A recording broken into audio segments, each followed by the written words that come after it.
matter because it's multiplied together. But we want this. We want the product between the classification and the label to be plus 1, right? Then basically the loss function is saying, oh here, I'm sorry, just to be a little bit more precise.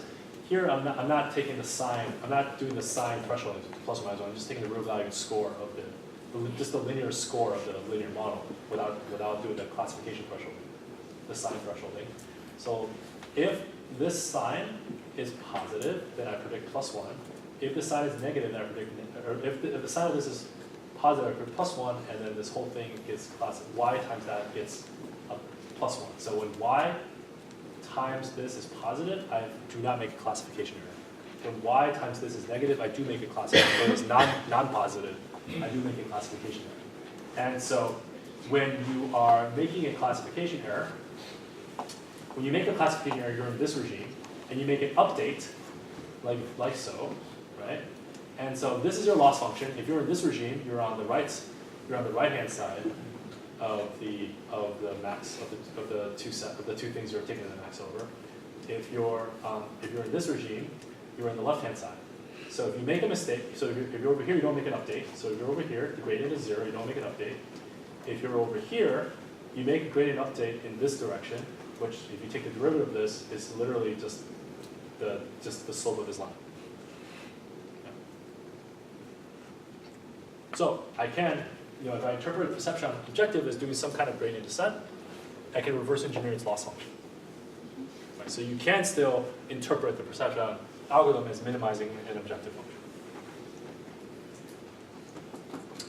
Not that this is that useful of a concept. I just thought it was. I just wanted to tie everything together. Okay, so just to recap, here was the complete pipeline that we started with. We have a training set with some class of model classes. We define a loss function. We may want to do some validation to select from the model classes. And then every time we do this validation, we have to train this model, and we train this model, for the most part, using stochastic gradient descent. And this is basically the complete pipeline. Right? Most of the time when you use machine learning in the wild, these are the things you have to think about.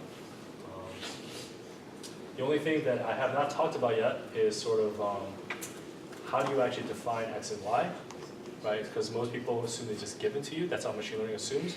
The bigger picture is how you actually define x and y. How do you collect the data? How do you generate features for your data set? And some of that will become sort of more apparent as you do the Kaggle competition and other things. Any questions?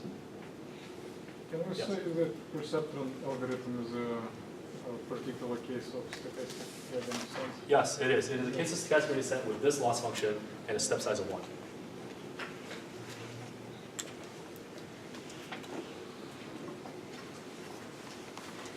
Okay, so for next week, we'll look at different loss functions beyond squared loss, hinge loss, and log loss. We'll look at some nonlinear model classes like neural nets, and then we'll also, sorry, not next week. So the next 2 lectures will also look at vectorization, and resolution Thursday, and linear algebra and calculus.